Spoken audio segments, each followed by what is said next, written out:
Yeah, I'll talk more about that at the end of class.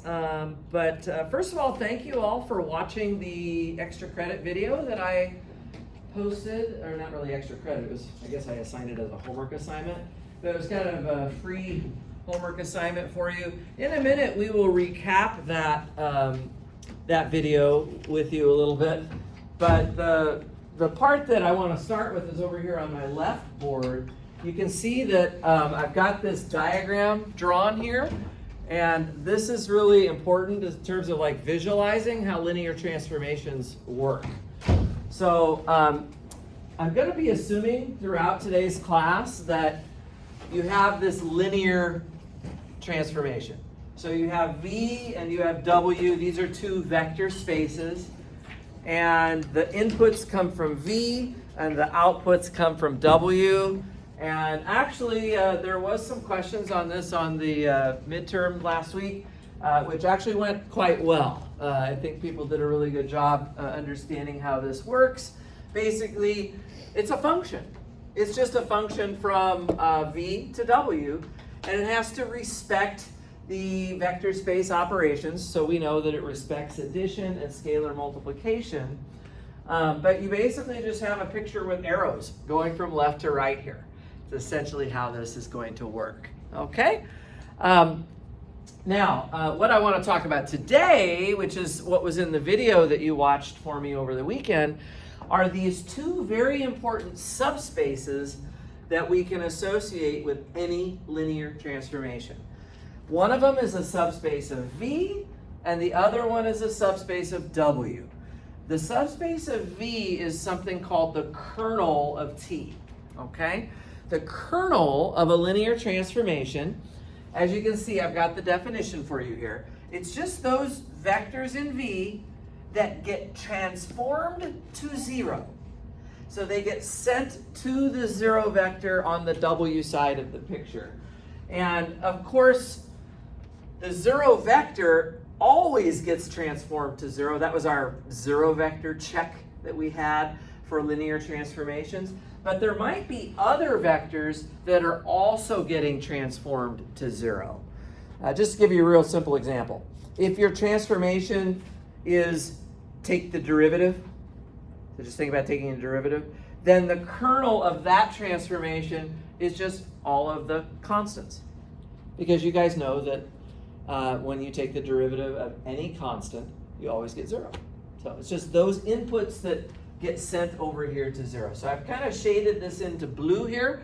The kernel of T is the set of vectors that get transformed to zero. Now, I said in the video that that forms a subspace of V, but I didn't write it down. I'd like to show that to you and have that sort of be the first thing in our notes for today.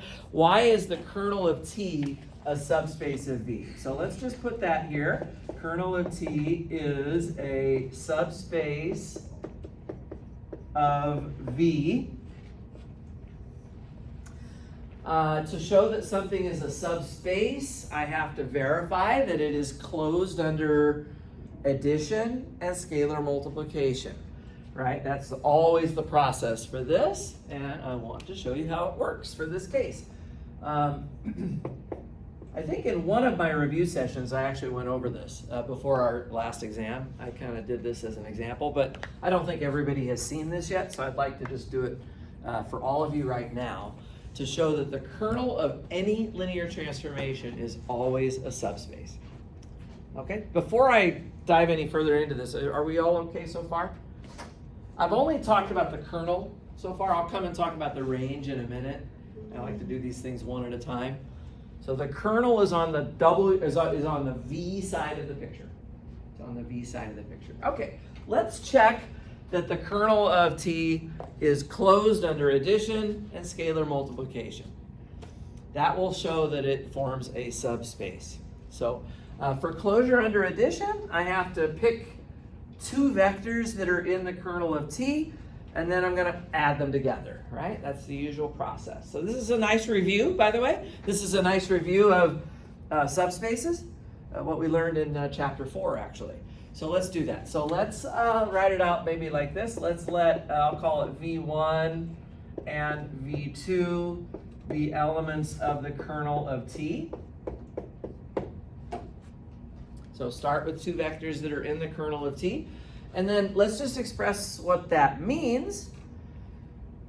If those vectors are in the kernel of T, that just means that if we transform them, T of V1 should be 0, and T of V2 should also be 0. Okay, so if I transform T1, I get 0, and if I transform V2, I also get 0. This is the definition, basically, of the kernel of T. So far, so good? Now, what I want to do is add the vectors together. So let's consider V1 plus V2. I want to add these vectors together, and the question is, will that still be in the kernel of T? Well, let's transform V1 plus V2 and see if we get 0 still. Okay? So T of V1 plus V2, let's see if we still get 0 here. When you see an expression like T of V1 plus V2, what is your knee-jerk reaction that you want to do with that? Split it apart, right? T respects addition. So because of that, we can break this apart as T of V1 plus T of V2. And then we can just plug in what we were assuming for T of V1 and T of V2. So this is just the 0 vector plus the 0 vector, yeah? And of course, 0 plus 0 does give me 0, like that. All right, and so that shows that if we add V1 and V2, that it is in the kernel of T. This is, of course, absolutely an important punchline to write down at the end, that we know that the result is in the kernel of T. So it's closed under addition. So far, so good? We're proving this very abstractly so that we can use this fact for forevermore, right? That for any transformation T, its kernel will always be a subspace of V. We don't have to question that or confirm it ever again. The scalar multiplication, this is going to be very similar. This is where we have to grab a scalar. Let me call it K, which is my usual choice of notation. So let's let K be a real number. And then I want to, and let's just say V1 as above. All right, so we're just going to grab that, and then let's just consider what happens when we take K times V1. So let's transform K times V1. So this will be T of K times V1. And what is your gut reaction to that expression? What do you want to do with this almost immediately? Pull that K out, right? Exactly. So T respects that scalar multiplication. So I can pull that K all the way out. And then this just becomes K times the 0 vector. And K times 0 is just 0, which is what we wanted. And so the conclusion is that K times V1 is in the kernel of T. So it respects scalar multiplication, and it's closed under scalar multiplication as well. So both addition and scalar multiplication are closed. Make sense? Reasonable? Okay. So anytime you have a transformation in front of you, its kernel will be a subspace. Because of that, I'm going to be asking you to find a basis for the kernel of a linear transformation. This is like the usual question that we're going to have. And I think in the homework for Friday, it doesn't say that. It doesn't say find a basis. It just says find the kernel of T. You should just find a basis for it. I think I put that in the assignment. I said just find a basis for the kernel of T. That'll be good enough. Kim, I don't think you got this handout yet, did you? Okay. Did anybody else not get my handout yet? Everybody else has one. Okay. Before I go any further, the range of T is the other subspace that was part of the video assignment. The range of T is over here on the W side of the picture. And this is just all of those vectors that actually receive an arrow coming into them. So you might have some vectors in W up here that don't have any arrows coming into them, but the green part is showing the places where the arrows do go into. And that range of t can be calculated, as I explained in the video. You can calculate it as the span of this list of vectors here, t of v1, t of v2, t of v3, and so on. This is getting smeared a little bit here. Span of, so this one's obviously a subspace. I don't have to show it here because anytime you take the span of anything, you always get a subspace. The only thing here that I want to emphasize is that you can choose any basis for v that you want. I would always just pick the easiest one that I know. For whatever your vector space v is, pick the easiest basis that you can and transform all of those basis vectors. What you end up with here, guys, is just a list. It's a list of vectors, but as you know, this list might not be Li. Even though the original vectors are. The original vectors are part of a basis, and a basis is always Li. But after you transform that basis, all bets are off. All bets are off at that point. This list of transformed vectors might no longer be Li. So there's a little bit of work you have to do there to remove any linear dependencies. But we've done that before as well. Actually, if you're solid on chapter 4, this is really not that big of a step up. It's really not. But these two subspaces are very important for a linear transformation. And in the videos that you guys watched, I did a bunch of examples. I've put a recap of that video, or of those videos, I should say, over here on the screen, which is also what this handout is that I just passed out. So you don't need to take any notes on this handout that's on the screen, because it's just this, which I'm giving to you. This is also in the it's in the special handouts folder in Canvas. So if you lose track of this handout, you can always find it again. But all I did in this handout is kind of put all of the examples from the video onto one sheet of paper for you. So it's all in one place. And I'd just like to quickly review these examples. Again, I know you've already watched them, you've taken notes on them and so on, but just really quickly so that we're all clear, and I'll give you a chance to ask any questions as well. Let's just take a look at these. The first example that you saw me do in the video was a transformation going from R3 over to M2 of R. And I plugged in, ABC. ABC is a vector in R3. And the output is just a 2x2 matrix, right? So inputs come from R3, outputs come from 2x2 matrices. And I just made up this formula basically just to give me something to work with as an example. So you see that it's a 2x2 matrix here. And if I want to find the kernel of this transformation, what I need to do, so this is the key part of it, guys, right here in the definition. For the kernel of t, you need to set the transformation equal to 0. That's all you're doing. So on the left side, you can see that's what I did. I took t of ABC and I set it equal to 0, by which I mean the 0 matrix. Because it's the 0 vector. Notice this is the 0 vector of W. So it should look like whatever the 0 vector of the W is. In the case of M2 of R, it's just all zeros. And so you're just going to set, basically you're going to set this matrix equal to the 0 matrix. And as I showed in my video, it creates an equation. This one equation has free variables. You write everything in terms of those free variables. We've done this many times before. This is the form of the vectors in the kernel of t. Then you just bust out your variables, I guess, and you have two basis vectors there. Okay, so it's kind of a standard process like we have done in chapter 4. Does that make sense to everyone?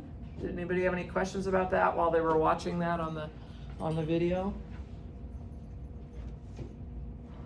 Okay, so that's the kernel of T. It is a subspace, so of course it does have a basis. It's a two-dimensional subspace of R3 in this example. Actually, it's not surprising because this is the equation of a plane. A plane is two-dimensional. Yeah. So. I was going to ask really quickly. Uh-huh. So then A is your, I guess, your pivot, and then the rest are free, right? Yeah, exactly. So the B and the C are the free variables, and then you can write A, which is the leading variable in terms of those. Yeah, exactly. Awesome. For the range of T, you're simply going to choose any basis for R3 that you like. Guys, choose the easiest one that you know. So for R3, the easiest basis that I know would be 1, 0, 0, 0, 1, 0, 0, 0, 1.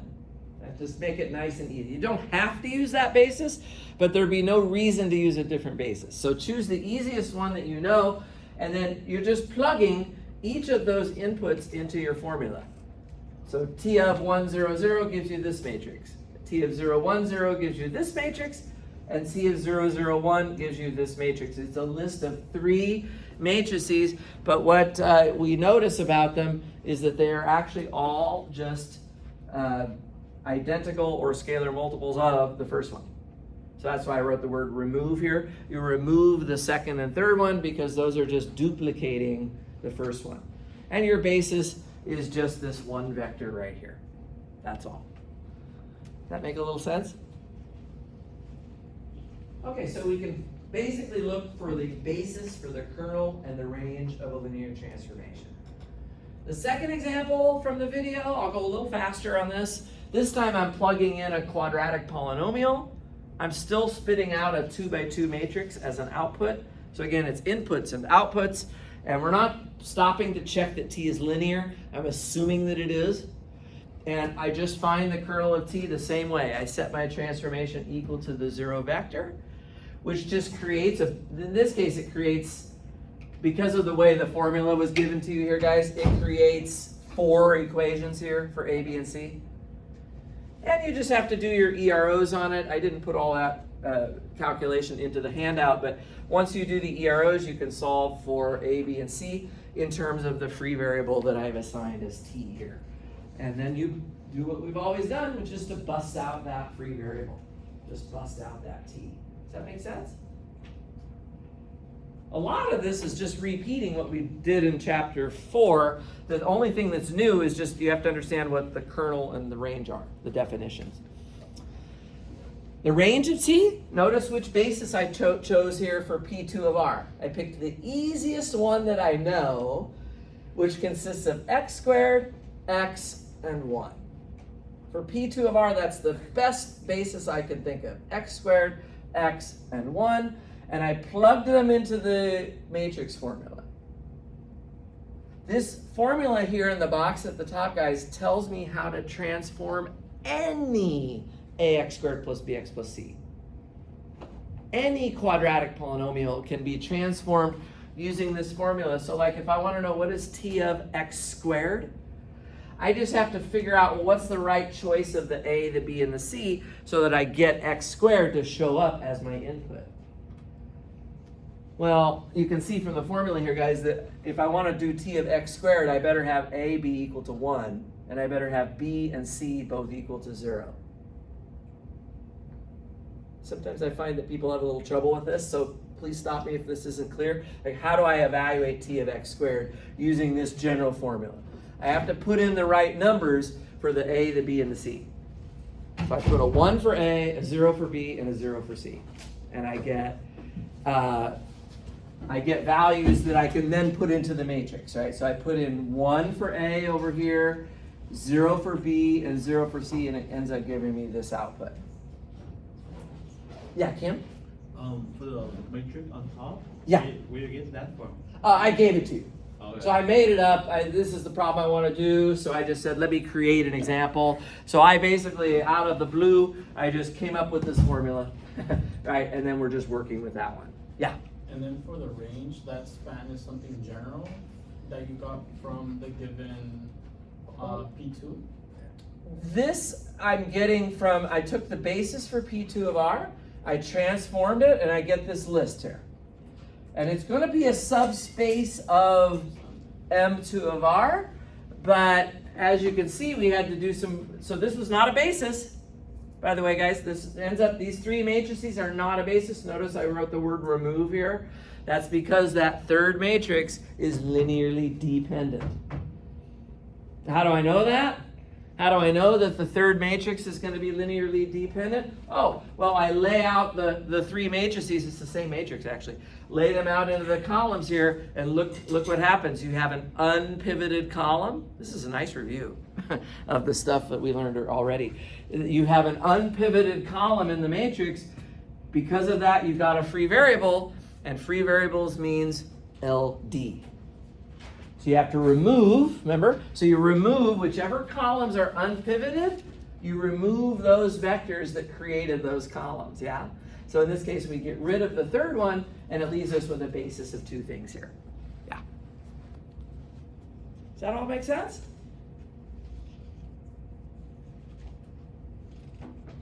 And the back side of that handout, guys, has the other two examples. So again, the third one is a little messier. Example 3 here is a little bit messier because it's all polynomials. Everywhere you see, we have nothing but polynomials. So I'm plugging in a cubic polynomial and spitting out a quadratic polynomial. And I just, again, the question is, where did that formula come from in the box? I just made it up. I just made up an example, a random example. You're welcome. To play with. But basically, in order to really find the kernel of t on this problem, you would be setting the transformation equal to 0 up here. But in order to solve that, unless you want to solve a second order differential equation right now, a better way to do it is to rewrite t into terms of a cubic polynomial. So if I plug in ax cubed plus bx squared plus cx plus d, I can take two derivatives of it minus 3 times one derivative of it, and I just take my derivatives down the board and get a simpler expression for the formula for t. And now I can set this guy equal to 0. And it gives me these equations right here. And when I solve those equations, by the way, actually in this case, the a, the b, and the c, they have to all be 0, which just means that your kernel has no a value, no b value, and no c value, just the d. The constant term is the only one that it becomes a free variable because it doesn't show up in the equations. So that got cut off a little bit at the bottom there, but the kernel of t is just t. Oh, I made a little typo. It's not really a typo. This should have been a squiggly brace here, not a parentheses. It's okay.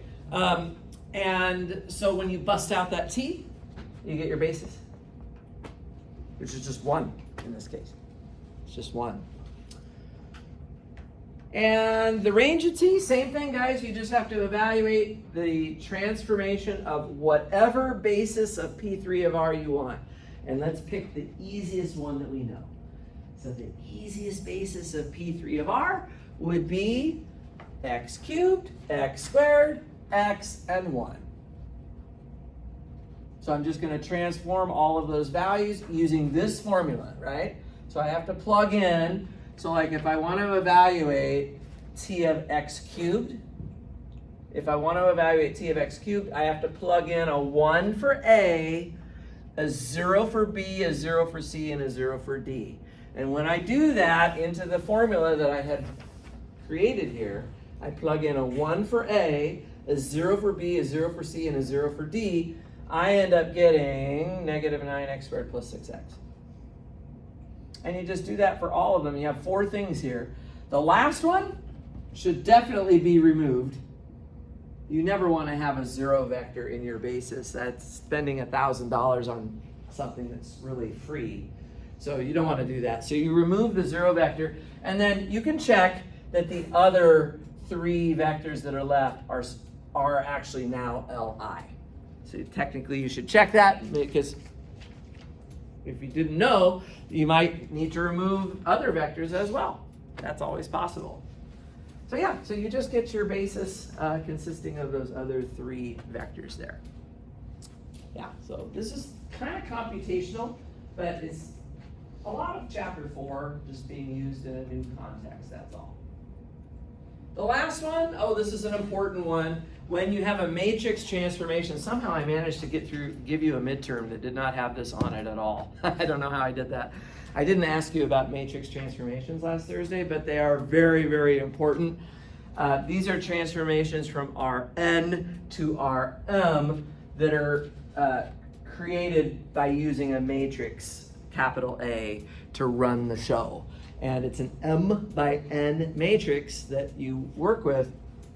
And if you have one of these matrix transformations, the kernel of it will always be the null space of that matrix, and the range of it will always be the column space of that matrix. So this is an important general example that anytime I have a matrix, I can create this transformation, and we now know how to find the kernel and the range of that kind of transformation.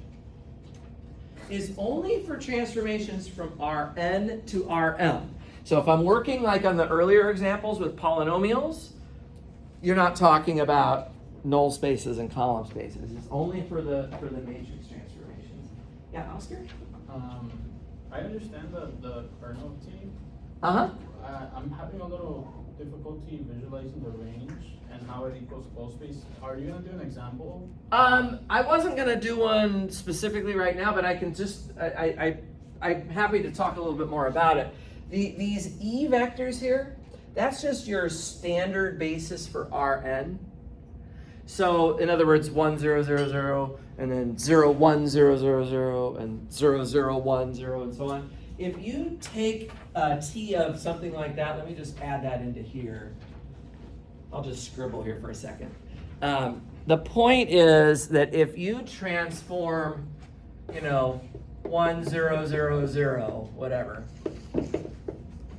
according to the way this formula works, you have to take A times that vector, right? So it's going to be A times this vector, but we have to draw this vector as a column.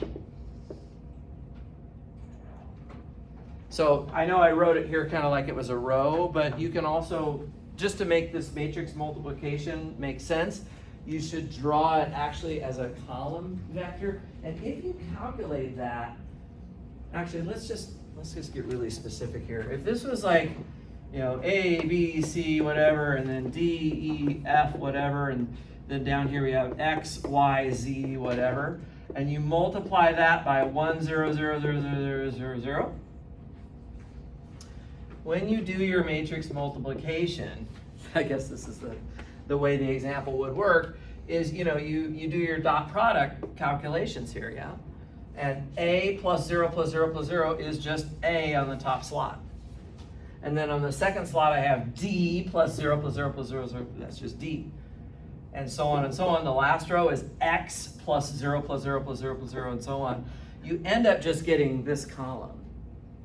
And what is that? That is just the first column of A. So somewhere here I must have said that. Column 1 of A. That's the first output. Now, as soon as you move this 1 to the second position and you transform that, now you'll end up picking off the second column of A. And then the third column of A. So you're actually taking the span of all of the columns of A, which is just better known as the column space of the matrix. That helped. Thank you. Yeah, for sure. Good questions. Other questions or comments here about this? So again, this handout is just a summary of what was in those videos, all on one page. Basically, I had you guys take the notes, but then I also took the notes. And now I'm just passing out those notes for you so that you can kind of use them from there. So let's take some time to do a few more examples. Let's make some more examples of our own. Kind of extra warm-up, I guess you could call it, just to see how we're doing. So let's do some more examples. And as I'm doing some additional examples now, guys, I'm going to number these I'm just going to continue. Like we have 4 examples on the handout, so now I'm going to do example 5. Okay, just so the numbering just continues. So, and what I want to do, guys, is find bases for the kernel of t and the range of t.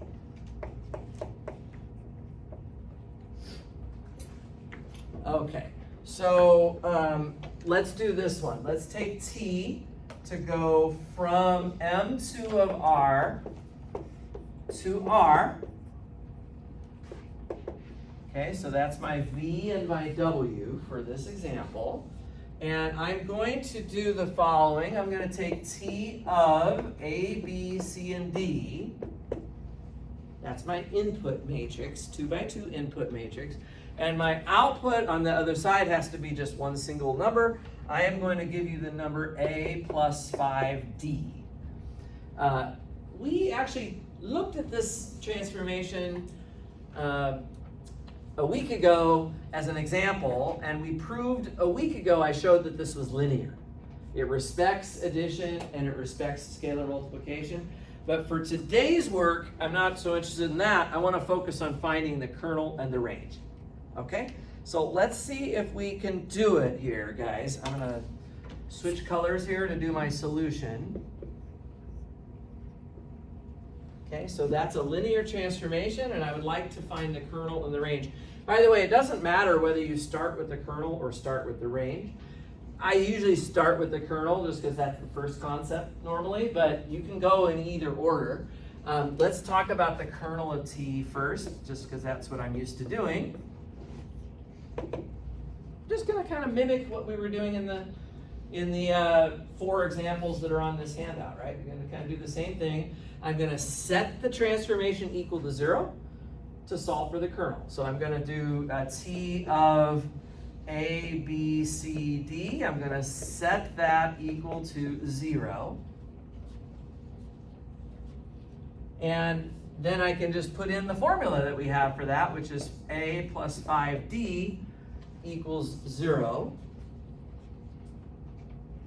And this just makes a little equation for myself, right? Let me just put it over here so it's easier to see.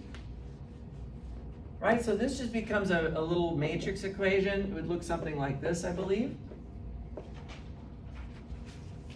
Where my unknowns are A, B, C, and D, like that. And my pivoted variable here, the leading variable, is A.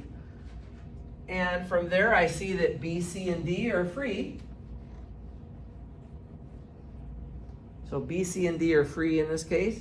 And so I can write, so I'll just put that here. B, C, and D are free. I think I'll just leave those as my free variables. I won't change them to any other letters right now. But I can solve now for A in terms of the free variables. Of course, we could do that without really breaking a sweat. We just look at this formula here. I can see that A is negative 5D. And so what is my kernel of t? I think we can go ahead and write it down already. The kernel of t, it's just the set of matrices of this form, negative 5d, and then b, and then c, and then d. So we're just putting in where we had the a variable set up, we now replace that with negative 5d. So this is such that b, c, and d are real numbers like that. That's my kernel of t. And how am I going to get my basis for that kernel?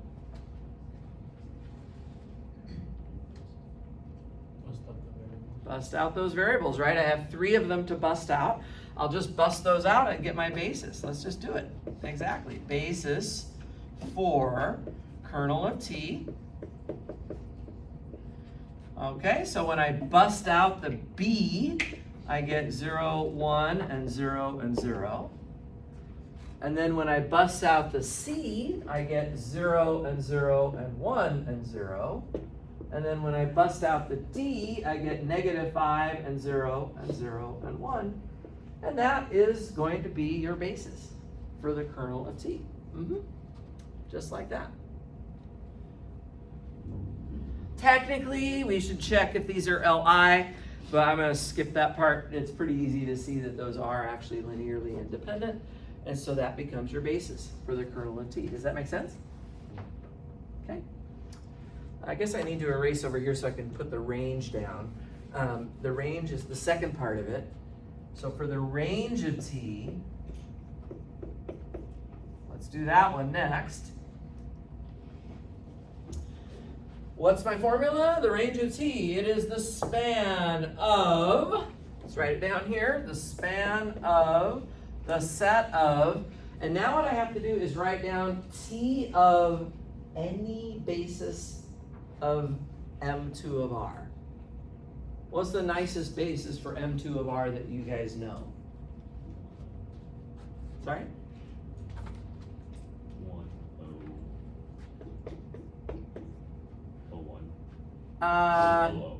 Yeah, just 1, 0, 0, 0. Okay, that's the first one. And then what's the next one? 0, 0, 1, 0, 0. I would probably do 0, 1, and then 0, 0. Okay, and then what's the next one?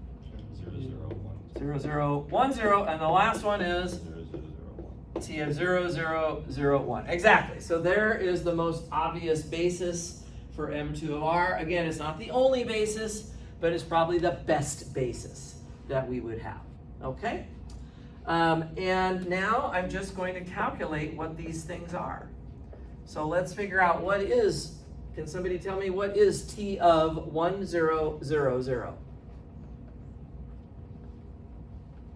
Using the formula that I gave you here, this formula here, what is T of 1, 0, 0, 0? Just A. And A is 1, so I need a number. 1. It's just a 1, right? T of 1, 0, 0, 0 is a 1, exactly. What about T of 0, 1, 0, 0? That would be 0, right? Is everybody with me on this? You're plugging in a 1 for B. Well, there is no B over here, so it just becomes 0, yeah? Okay. What about T of 0, 0, 1, 0? 0. Also 0, right? And then what about T of 0, 0, 0, 1? 5. 5, exactly. So you get these 4 outputs here, and what you realize right away is that you should not spend $4,000 on this because there's a lot of linear dependencies in this list. First of all, you should throw away the zeros, and then we can also, if we get rid of those, we also notice that the 1 and the 5 are just multiples of each other. So we can get rid of, I'll just get rid of that one as well. And my basis here is just 1 itself. It's just the first vector that we got and nothing other than that. Okay, does this make sense so far? Okay, so that's example 5. I have a few more that we're going to do as well. But before we do any more examples, I would like to start making a nice chart of all of these examples. So if you're taking notes right now, give yourself enough room to make a nice chart. Thank you. To make a nice chart for yourself. I would like to write down up here, I'm going to call this summary of examples because I want to start to see if there's any patterns that anybody is noticing. Summary of examples, okay? So we have 5 of them so far. The first one, let's go back to the handout. It's the top one there on the handout.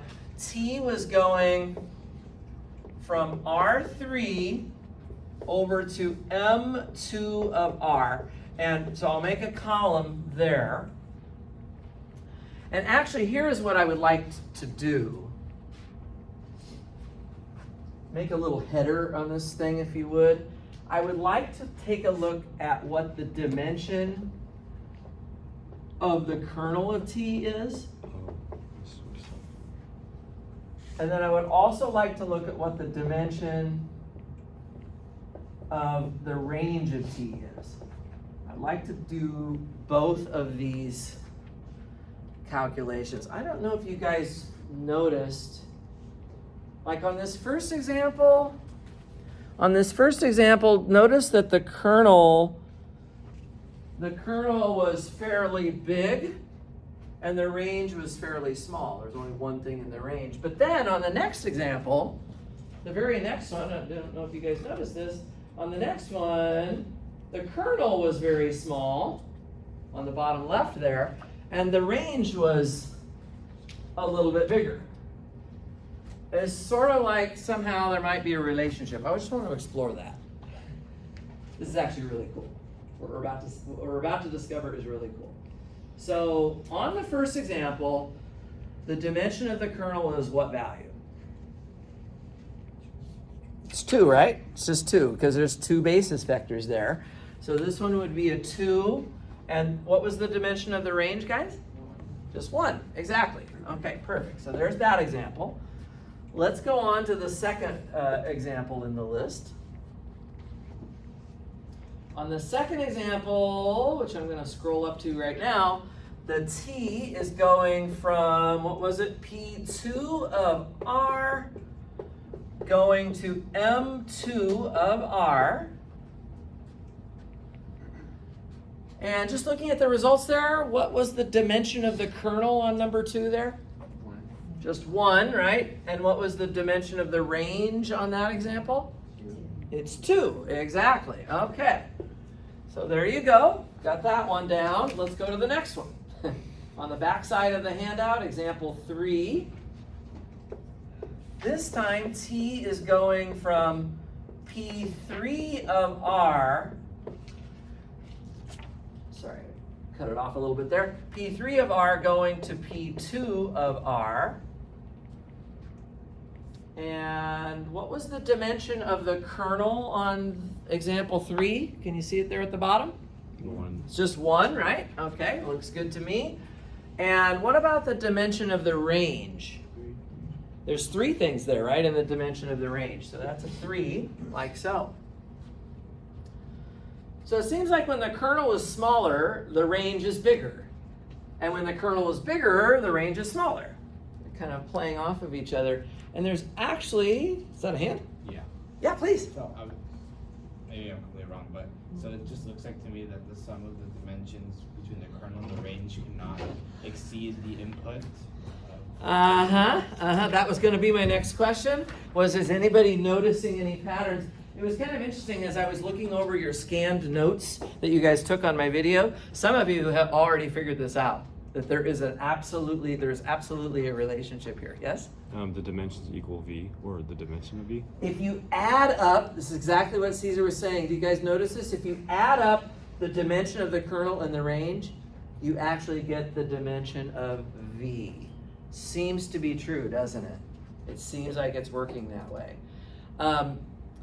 If you want the absolute telltale proof of that, like if you really want to be convinced of it, let's go to example 4. Because on example 4, if we look at our t, it's going from Rn to Rm. And if we ask ourselves, what's the dimension of the kernel? Can somebody remind me, what's the name for the dimension of the null space of a matrix? It's better known as the nullity, right? Yeah, it's the nullity of A. So let's just put that into the table here.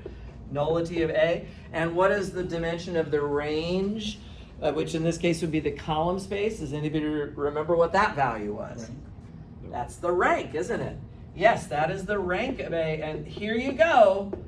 If you add up the rank and the nullity, we should remember a very important theorem. It's called the rank nullity theorem, which says that when you add those two numbers together, you get n. The n value, which is the dimension of V. Guys, this seems to be true for all of these examples. Okay, so I would like to show you how powerful this is by using example 5, the one that we just did right now. On example 5, we have a transformation from M2 of R going to R. Let's just say for a minute, for the sake of discussion, that I already figured out that the dimension of the range was 1. But let's say I haven't done the kernel yet. Isn't it nice to know in advance what the dimension of the thing is that you're trying to figure out? I have made a big deal about this from the very beginning. If you know the dimension of your vector space, it is so helpful in trying to get a basis for it. So if I know that this is a 1, and if I believe that there really is a relationship between the numbers in each row here, I can figure out what this number is supposed to be before I even break a sweat trying to figure out the kernel of t. I can figure out its dimension immediately if we believe the theorem that if I add up the kernel and the range dimensions, it adds up to the dimension of E. What's the dimension of M2 of R? Was 4, right? So if this one was 1, we would predict that this dimension should be 3. And of course, that is what we found out when we did the example here.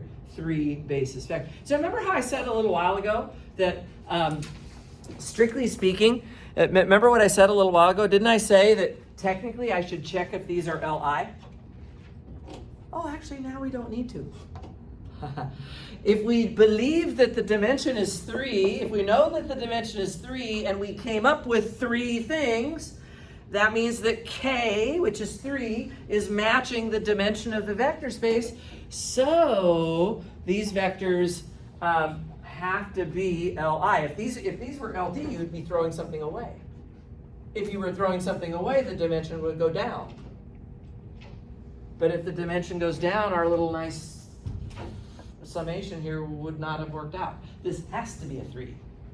And if this has to be a 3, then that means we have to be keeping all 3 of these. They must be Li. So actually, guys, that is a theorem, and we should write it down. By the way, save a little bit more room here. I'm going to do 2 more examples in just a little while. So for your table, we're not done yet, but let me take a break from the table to state this very important theorem that we have just discovered kind of by accident through these examples that we've been doing. It's really a nice theorem. It's called the general rank nullity theorem. This is the general rank nullity theorem right here. Okay, so what it says is assume that T from V to W is linear. So we're starting off as usual with a linear transformation. Then the dimension of the kernel of T plus the dimension of the range of T, if we add their dimensions, they have to add up to the dimension of V itself. So this is a powerful equation. This is a really powerful equation. The dimension of the kernel plus the dimension of the range always adds up to the dimension of V. Okay? Let's say that you feel pretty solid on finding the kernel of a transformation, but you don't think you're that good at doing ranges. You're good at kernels, but not ranges. Then what I would do is I would figure out my kernel first. If I feel good about that, I'll get this number. Of course, the dimension of V is usually obvious. It's just coming from the input vector space. So you'd be able to solve for the dimension of the range before you even have to think about what the range is, you see? That can save you a lot of a headache by playing these numbers off of each other a little bit. And it's also providing a really powerful relationship between these vector spaces. Guys, I started off chapter 6 by saying that mathematicians are always looking for relationships. So maybe we're trying to find a relationship between polynomials and matrices, right? And if we understand, let's say, something about the range of this transformation in M2 of R, it is not it is related to what's going on in the polynomial side. Because these are connected now. We have a theorem that connects the kernel and the range to each other, and those are subspaces on opposite sides of my diagram, right? So V is here, W is here, the kernel is over here, the range is over here. There's a relationship now between what's going on in the kernel of T and what's going on in the range of T, which are living in different universes. And this is actually really powerful. Caesar? Yeah, please. For linear transformations, is there ever any examples that would set a condition that would later reduce the dimension of V, which would then not, like, it could confuse us? It actually couldn't happen, right? Because V is already established, right? This input vector space V is usually something very familiar. You can see all these examples, it's pretty familiar. And those dimensions are also established. Like, we know the dimension of every single thing on the board here. So there's no question about what's going in for this number right here. So it's just these other two numbers are being played off of each other to add up to that value. The really powerful way to use the theorem is that process of playing them off of each other. If I know the dimension of the kernel, then I'll know the dimension of the range. Or vice versa, if I know the dimension of the range, then I'll know the dimension of the kernel. Yeah, because V is kind of stuck in cement. It's some familiar vector space with a particular dimension that we already should know. Let's try another example here, guys. Let's do number 6. So this is example 6, just continuing with my list of examples. We'll do a couple more examples and then we'll take a little break, okay? So let's define T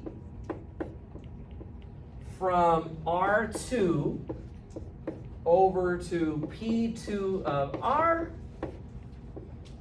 via, so this time I'm going to plug in 2 slots and I'm going to spit out a quadratic polynomial. Let's make a formula here. Let's do T of AB, plugging in A and B here, and I'm going to spit out on the other side A plus the quantity of B minus 2A times x squared. And again, I would like to find bases for the kernel and the range.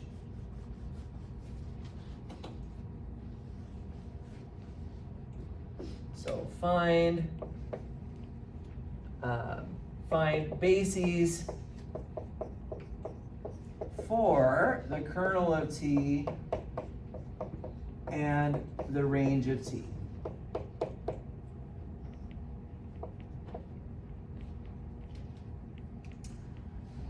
I already know that their dimensions should add up to 2 because the dimension of V is 2. Just to mix things up here, let me just start with the range this time. You can start wherever you want. Let's just start with the range. I just want to show you, how much flexibility you can have with this. There's a lot of flexibility, so I think for this time, just to mix it up, just to show you how it can be worked in the opposite order, let's just do the range of T first. Okay? Now, the range of T, I guess my formula is gone, but it's just the span of the transformation of any basis for V. Can somebody tell me what is the nicest basis that you can think of for R2? 1, 0, and 0, 1. Absolutely what I would say as well. 1, 0, and 0, 1, and I'm going to transform those vectors. In a minute, I'm going to transform those vectors. Okay. So, by the way, it's not the only basis. So if the person next to you had happened to pick a different basis, they would get a different result down here, and that would be fine, because you can have different correct answers, right, depending on how you started with this. What is T of 1, 0? Can somebody plug it in for me and tell me what would be T of 1, 0 here? 1 minus 1 x plus squared. 2x. Exactly. So 1 with a minus of 2, actually 2x squared, yeah? 1 minus 2x squared. That's with, so what we did for that is we just put a 1 for the a value and a 0 for the b value. So 1 here and then minus 2x squared. Okay. What about t of 0 comma 1? X squared. That's just x squared, isn't it? That's just x squared. Okay. Now, the dimension of this range is obviously at most 2. The only question is, are these linearly independent or not? Remember, that's always a question. Are they scalar multiples of each other? No. I don't think so. They're not scalar multiples, which means they are Li, which means they are a basis. So this actually is your basis for the range of t. Again, to be a basis, they have to be Li and they have to be a spanning set. But guys, these vectors already span whatever they span. So they will be a spanning set for the range of t every single time. The only issue is the linear independence. And in this case, because there's only 2 vectors here, we can simply observe by glancing at it that they are not scalar multiples of each other. So as I start to think about my table here, let's go back to the table and fill out what we know so far. So we're looking at number 6. T is going from R2 over to P2 of R this time. And so far I have a range. What's the dimension of my range there? It's just 2, right? I have 2 basis vectors in the range. So that's going to be a 2 on that side. What is the dimension of V on this problem? 0. Sorry, this is 2. The dimension of V is also 2. So what's the dimension of the kernel have to be? 0, exactly. I already know that. I have not even taken a breath to think about the kernel of T yet, and I know what its dimension is. And actually, if something is 0 dimensional, it actually means that it is 0. And you could check that. Let's just do it now. But see, what I'm trying to illustrate is if you're not comfortable with the kernel of T, you can get huge mileage by doing the range of T first and then using that information to say something about the kernel of T. So yeah, so we already know that the kernel of T is 0 dimensional. And of course, I hope you aren't too freaked out about the kernel of T. It's just setting T of AB equal to 0.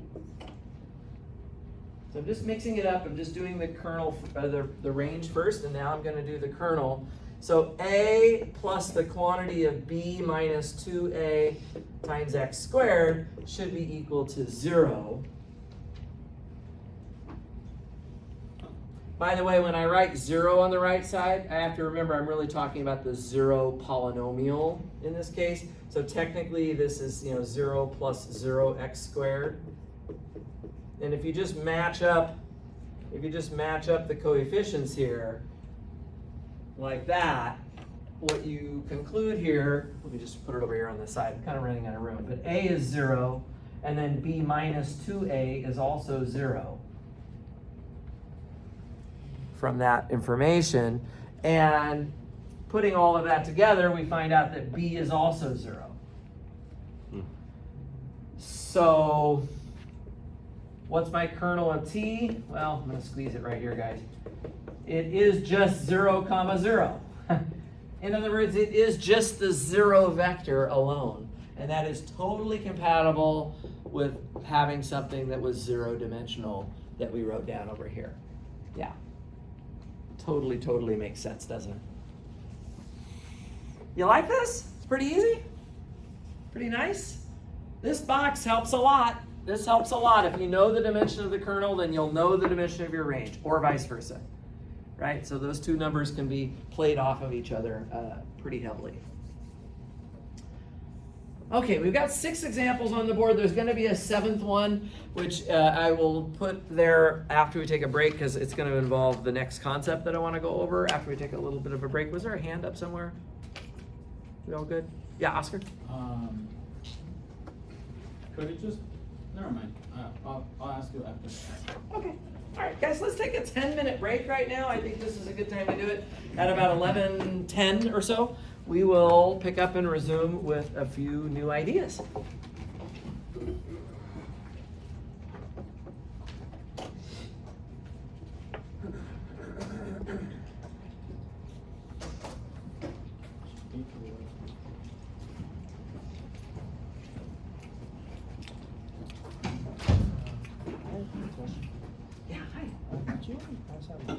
No, I'll do that at the end of class.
At least it's not so hot this week, huh? Weather's a little bit better, isn't it? Terrible. It's a good day, good week to stay inside and study for the test. It's still sunny, but I think the temperature is a little better.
Already pre-applied for a grade.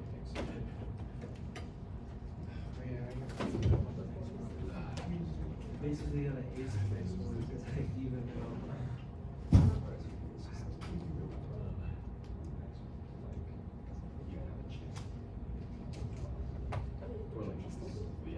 We're like a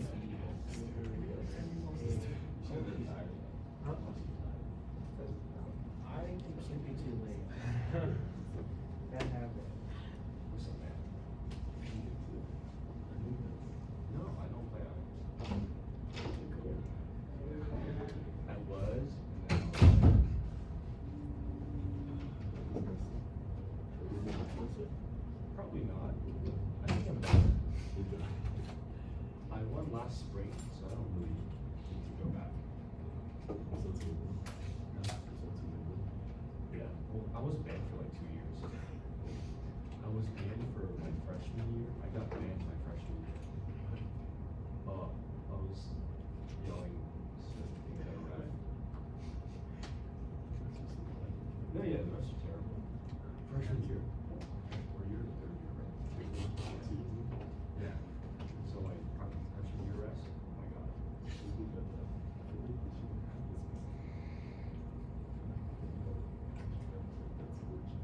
No. The guy I was yelling at plays volleyball.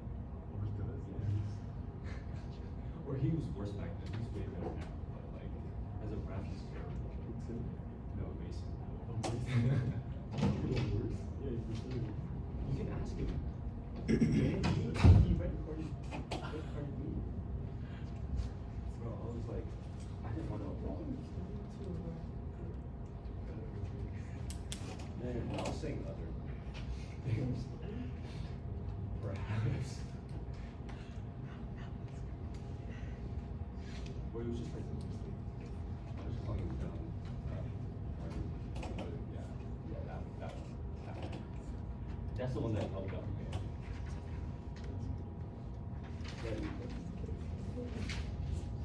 Since I worked there, a few years later, I just asked the sports coordinator, just like, I'm banned, and I got banned.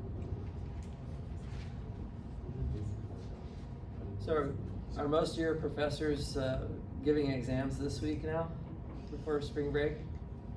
Yeah? I used to do the exam during this week, and then the students always told me, oh, they have so many exams because like every other professor does the same thing. So I decided not to give a midterm during the week before spring break.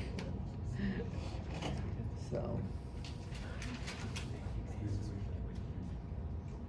hopefully that'll take a little. This class should be pretty chill this week. Like, there's an assignment due on Friday, but it's not bad, and we've already practiced it a bunch. Don't think it'll be too bad. Actually, I was debating whether to go tomorrow up to Yosemite to go see because I've heard that the waterfalls so tomorrow is actually my birthday. So I had to figure out what I'm gonna do. I was thinking, I should just drive to Yosemite, and because I hear that the waterfalls are really, really roaring right now. So do you think I could do that? I could leave tonight after class, drive up to Yosemite, and then tomorrow, because it's my birthday, I'll do all these beautiful hikes with these waterfalls all over the place, and I'll drive back tomorrow night, and I'll be wide awake on Thursday morning. Believe it or not, I did that once. Last semester, I was trying to climb this mountain, and the only good day to do it was on a Wednesday.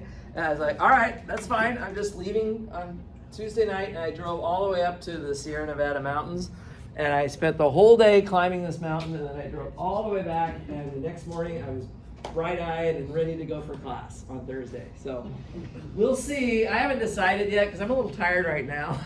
But if I have the energy for it, I think I might just do that. What if you teach the class, take a whiteboard, and just like from the summit, just like start I teaching? could. You know, I actually have one of those little whiteboards. I just need to have a Wi-Fi signal.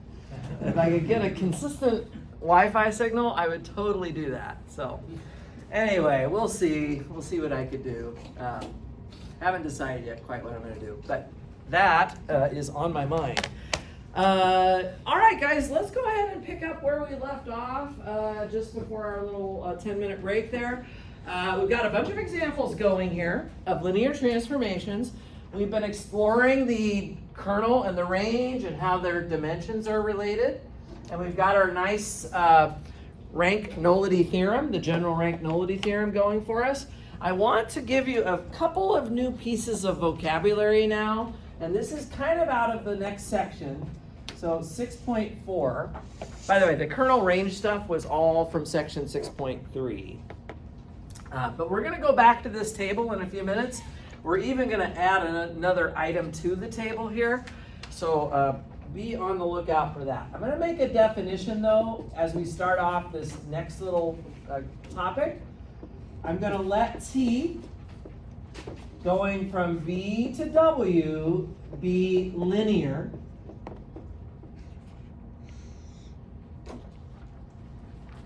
I could let T going from V to W be linear, and I'm gonna make a couple of definitions. These are very standard math terms that we would have. The first one is if the kernel of T is just the zero vector. If the kernel of T is 0, then we're going to say that T is 1 to 1. 1 to 1. Sometimes we write that as 1-1. So a 1 to 1 transformation, it just means that the kernel is 0. Okay? And then the related concept has to do with the range, which is if the range of T is equal to the full W, the entire vector space W, then we say that T is onto. In that case, T is onto.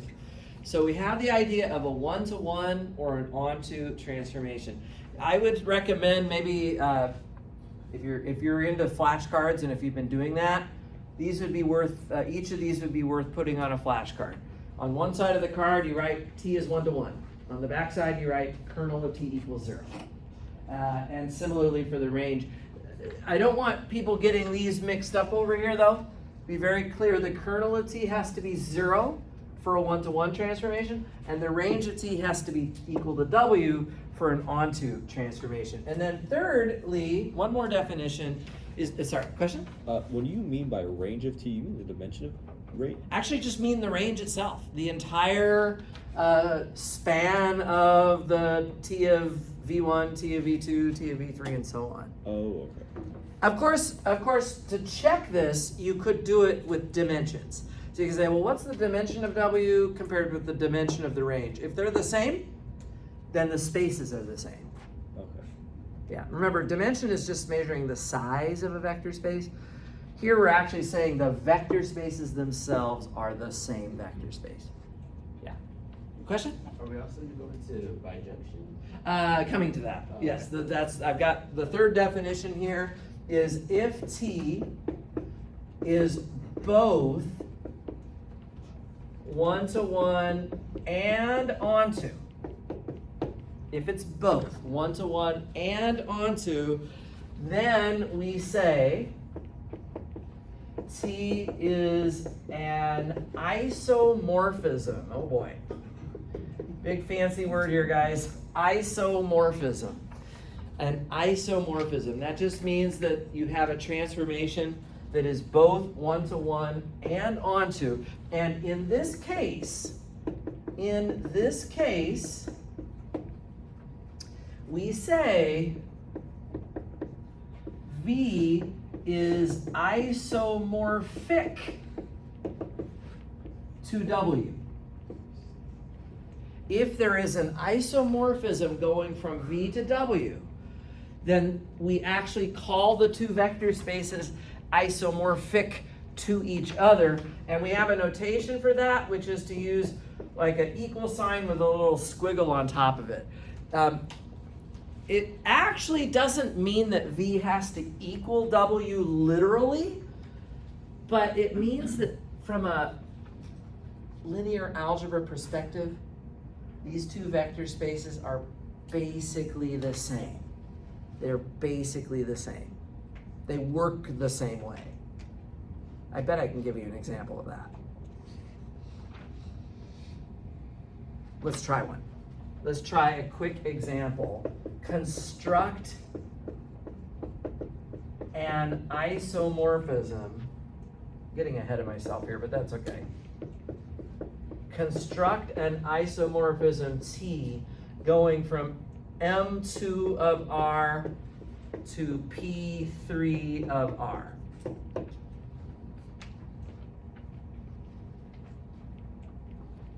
Construct it. Actually, what that means when it says construct it, it means create the formula for T that would be an isomorphism.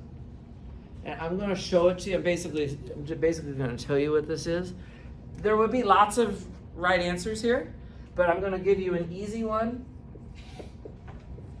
I'm going to do T of a matrix A, B, C, D. And I need to output a cubic polynomial. Does anybody think they have a easy way to take A, B, C, D and then make a polynomial out of those as an output? Dale? The polynomial, like the shortcut notation where you write this P and then. No, I actually just want you to write it out as a cubic polynomial. And don't think too hard. Kim? X cubed Good? B Uh-huh. X squared Nice. plus C X plus B. That's it. That's it. That's it. Actually, you can check it. You can check that this is 1-to-1 and onto. You can check its kernel and you can check its range. Right? How do you check the kernel again? Oh, to check the kernel, you set this equal to 0. Oh, guys, if you're setting this equal to 0, that's going to mean that A is 0, B is 0, C is 0, and D is 0. The kernel will be 0 as a 2x2 matrix. And the range of this transformation? Let's take the span of, T of 1, 0, 0, 0, T of 0, 1, 0, 0, and so on. And what are you going to get?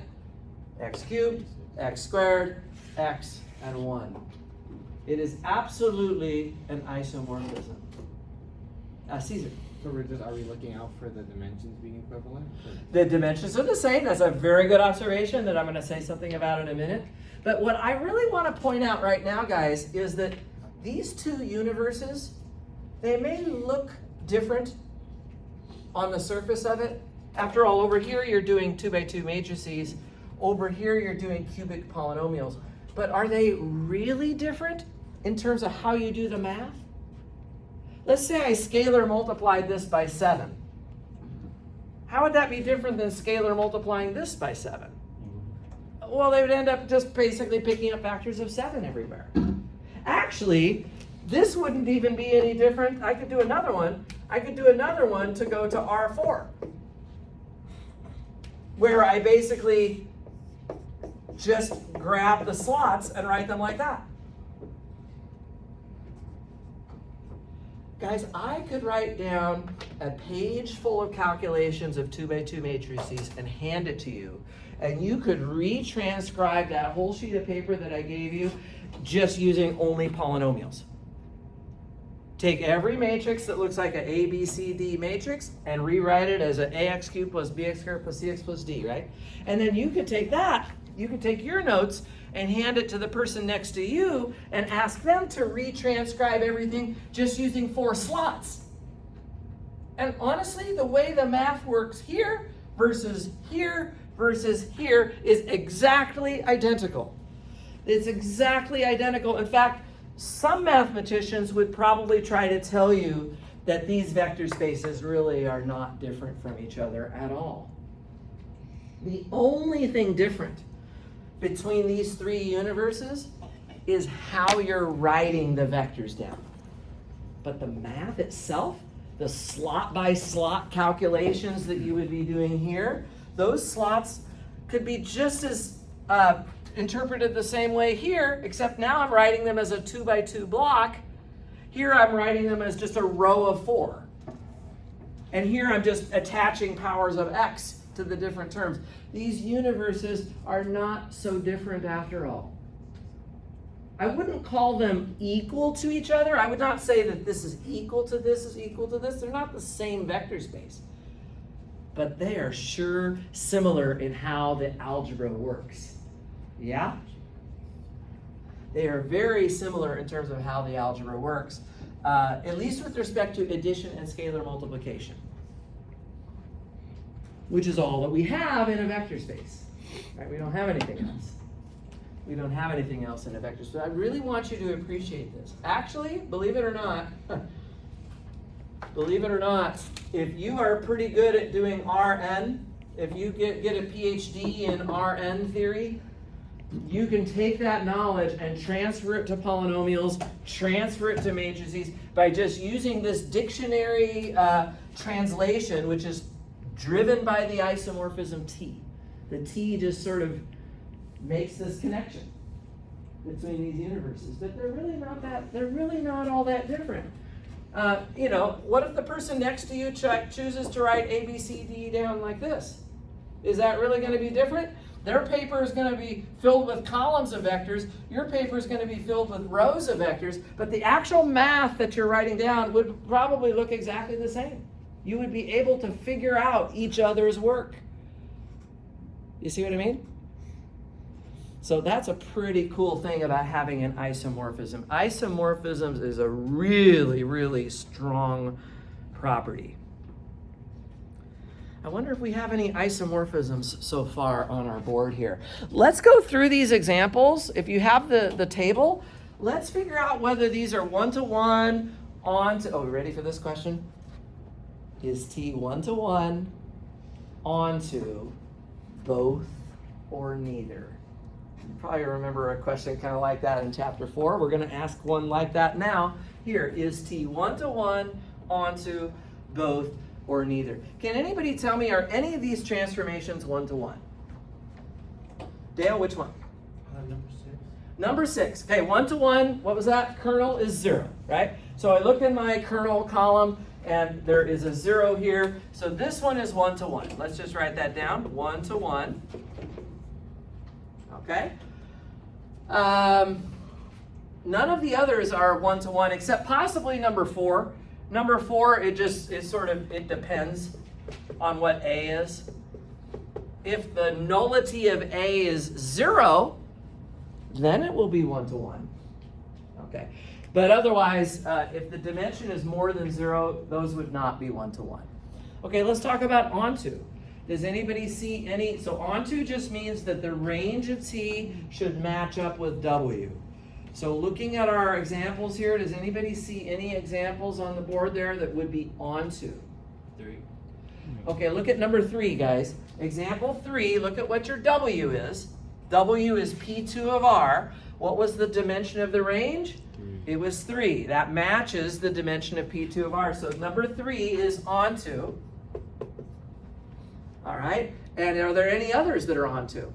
5. Yeah, number 5 is also onto, because the dimension of R itself is just 1. Okay, so that's also onto. But I don't think there's any others, right? So number 1 up here, this one would be neither. Number 2, the kernel's not 0, the range is not equal to, so the dimension of M2 of R is 4, and the dimension of the range was only 2. So this one is also neither.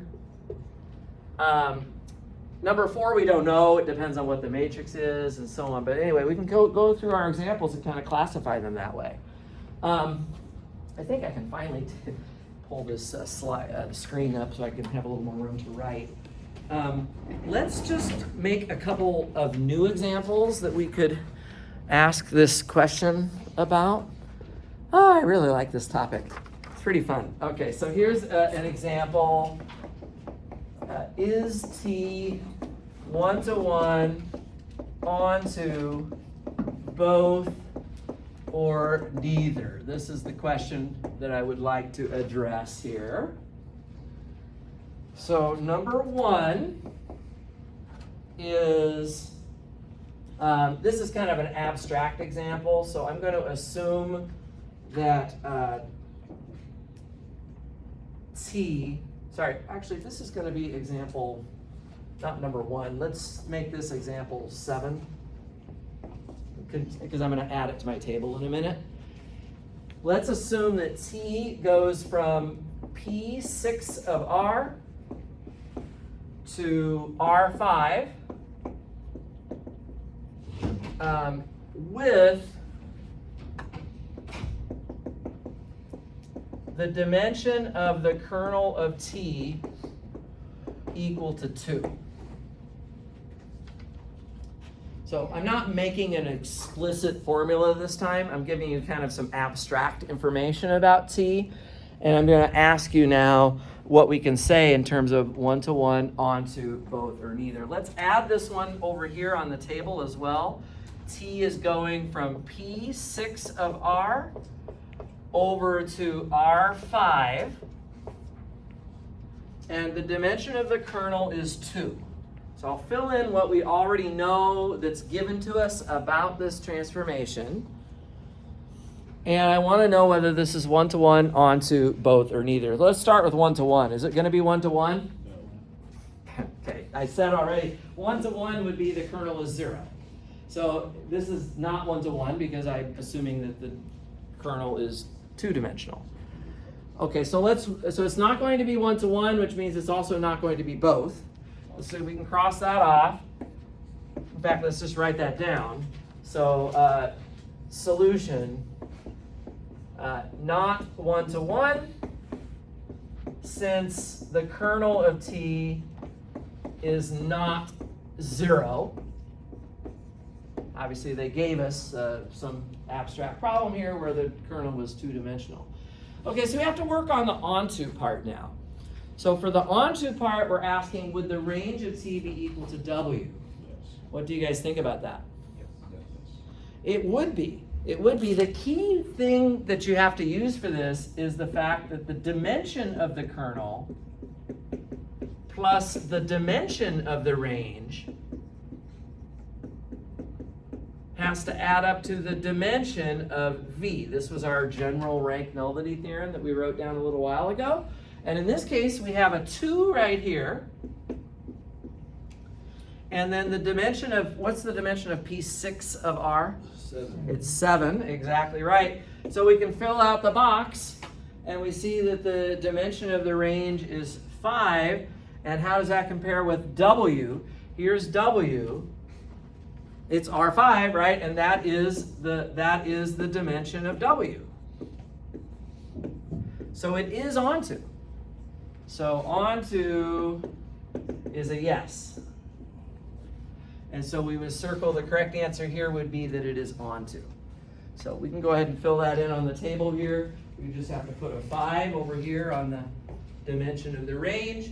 And that means on the list of properties, this one would be onto as well. So we can fill that out on our table just like so. Okay? Does that make sense? It's kind of a weird example because I didn't actually give you a formula. I just said, hey, assume the dimension of the kernel is 2 and whatever, right? I'd kind of go from there. All right, let's do one more. And I hope I'm going to have room to put number 8 here. I'm going to try. I hope you guys are going to be able to handle that if I put it right at the bottom of the board. This one is going to be t going from R2 over to R2. All right? And so now let me actually write the example out more fully over here. So let's do example 8. Number 8 here. So please don't ever accuse me of not doing enough examples. 8 examples today. So number 8 is going to be to define t from R2 to R2 via, now I got to give you, now this time I am going to give you the formula, and I'm actually going to use a matrix transformation. T of x equals A times x, where A is the matrix 1 and 2, and then 2 and 4. So there's a matrix transformation going on with a 2 by 2 matrix. Remember, if you have an M by N matrix, it creates a transformation from Rn to Rm. That's what I've got going here. And I'm asking the same question. Is it 1-to-1 onto both or neither, right? So is T 1-to-1 onto both or neither?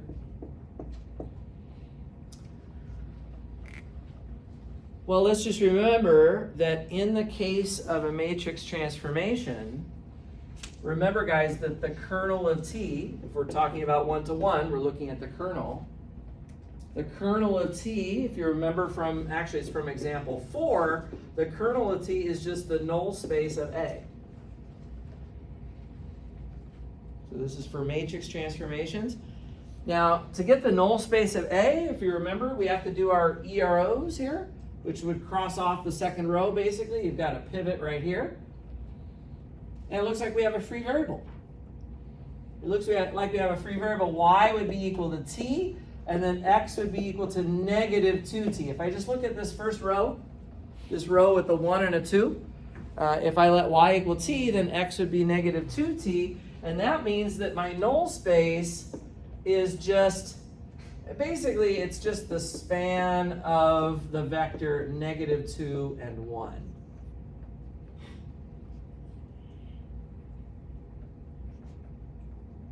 Am I going too fast here? Is everybody with me? So this is well, let me slow down. It's a little 2 by 2 matrix this time, and if I just let Y be a free variable, so the X and the Y correspond to these columns here, the Y is free, and then we solve for X. Yeah. Is that kernel equal to 0? No. It's not. In fact, the kernel is one-dimensional. Remember that the dimension of the null space is just the nullity, and the nullity is the number of free variables. I have one free variable here in this matrix, so this is not 0. It's not 0. So I'm going to cross off 1-to-1, and I'm going to cross off both. To decide if it's onto, I have to look at the range. So the range of T would be, as you remember, the range of T is the call space of A. And yeah, Adrian, this is just the span of the pivoted columns. You go back to the original matrix, the pivoted columns, I have the first column here is a 1 and a 2. There you go, that's your column space. And what's the dimension of that? It's only 1, right? So the dimension here, I'll just write dim equals 1. The dimension is equal to 1, so is this onto? No. It's not, because if you look at what W was, W is 2-dimensional, and your range was only 1-dimensional. This one is not onto either, and in fact, this one turns out to be neither. It's neither. So let's just fill this in over here. The dimension of the kernel was 1, the dimension of the range was 1, and this one was neither. Sorry, this is a little bit low on my board, but hopefully you can follow that. This one is neither 1-to-1 nor onto. Does that look all right? Questions so far?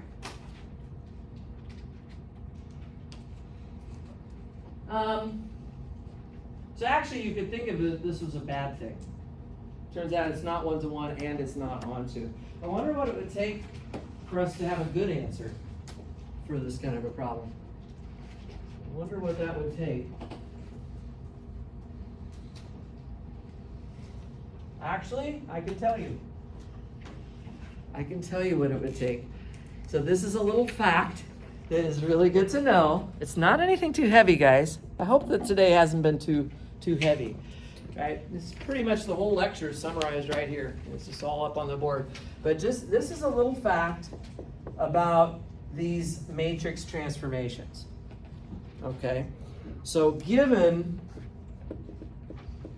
a matrix transformation T going from Rn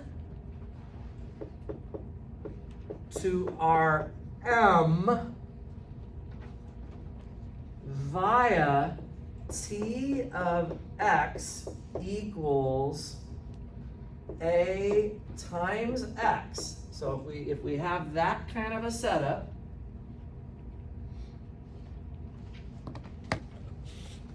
then my question is going to be, when can we get a good answer for this transformation? In other words, T is an isomorphism. Isomorphism, guys, is a good thing.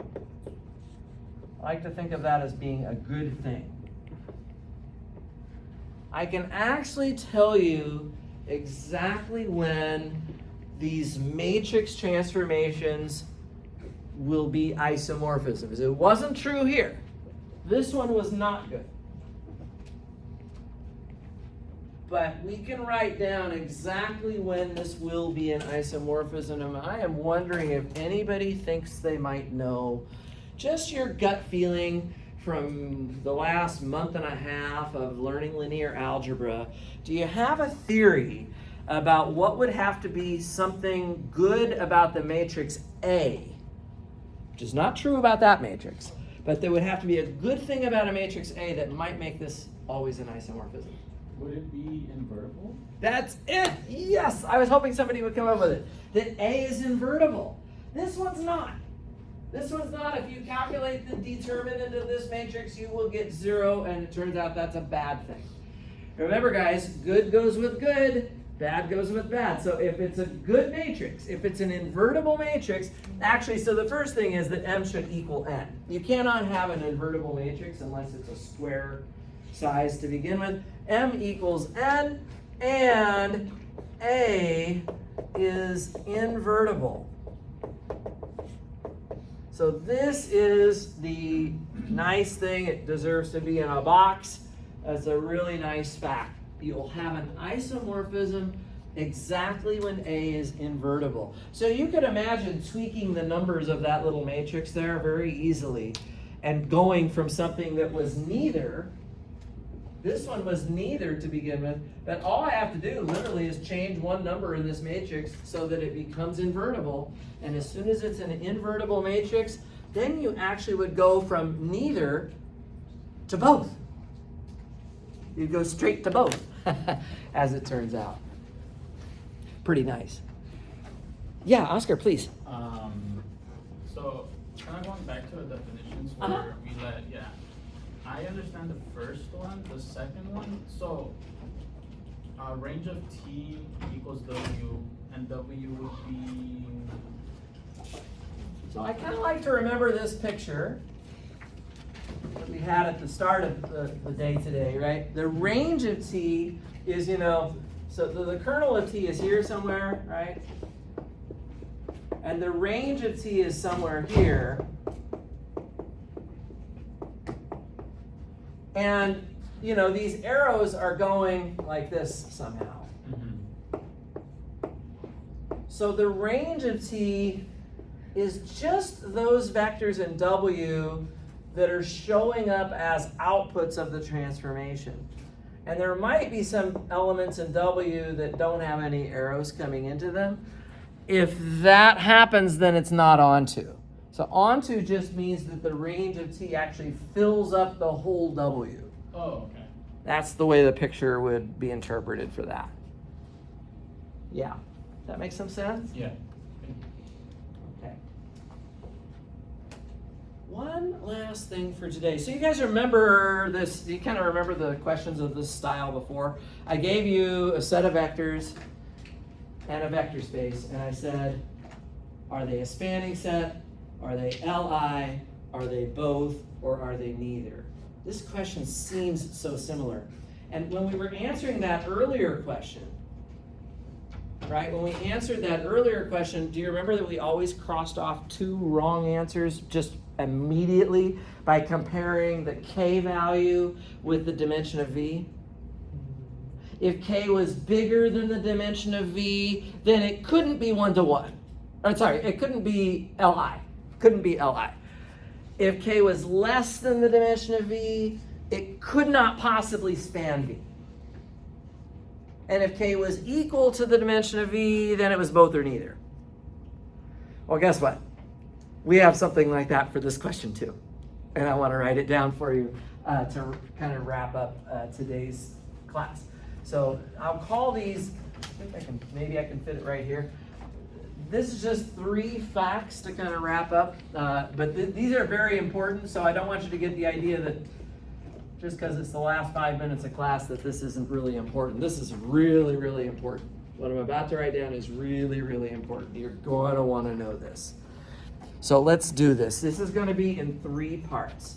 The first part, so again, assume we have t going from v to w, which is linear. So you're assuming you have a linear transformation. Okay? If, first fact is this, if the dimension of v is bigger than the dimension of w, if v is bigger than w, then t cannot be 1 to 1.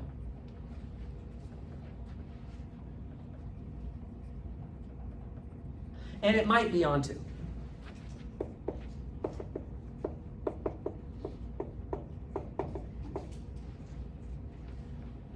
So if v is bigger than w, that would be like example 3 or example 5 or example 7. 3, 5, and 7, I guess. If v is bigger than w, notice that none of those are 1 to 1. And it might be onto. By the way, the reason for that, if you're looking for how do you explain these facts that I'm writing down, they all just come back to this hugely important general rank nullity theorem. Guys, if your transformation was going to be 1 to 1, then this would have been a 0. And in that case, you would be saying that the dimension of the range would be equal to the dimension of v. But guys, the dimension of the range is always less than or equal to the dimension of w. Because the range of t is a subspace of w. It's inside of w. You guys with me on this? This number here, the dimension of the range, is always less than or equal to the dimension of w. Which would mean if the kernel was 0, i.e. 1 to 1, t is 1 to 1. If t is 1 to 1, then this is a 0, and then the dimension of v would have to be less than or equal to the dimension of w. So flipping that around, this says if the dimension of v is bigger than the dimension of w, there's no way that t could be 1 to 1. It's impossible. That's what we're saying. Okay. Number 2, very similar. If the dimension of v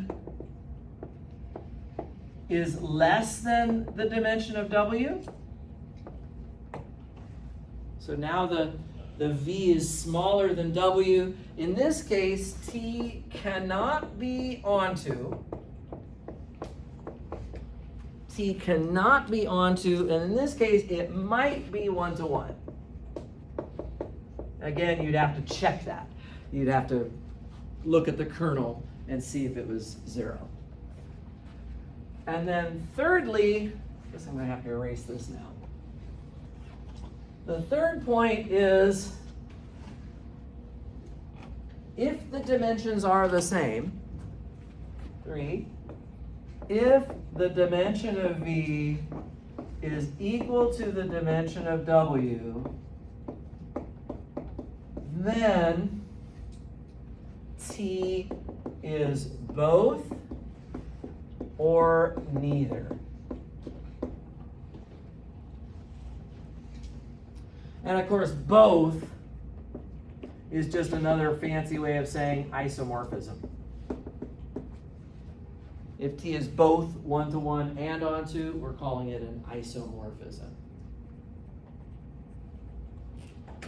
So right away on this example 8 here, I look at the dimension of V, I look at the dimension of W, they are the same, so I know immediately that it has to be either, both, or neither. And how do I decide which one it is? Oh, well, then I can just use this fact. Oh, the matrix was not invertible, so it's neither. Isn't that nice? You get these answers really quick. Guys, this is a hugely useful little rubric here. I'll write it down again when we meet up on Thursday. Yeah, Kim? For number 3, how you do like polynomial? Like you don't have the invertible. I don't have something like that for polynomials. You're right. There isn't anything we can say. This is really just specifically for matrix transformations. So in this case, we just have to look at the dimension of V and W and play it by ear from there. Yeah. Okay.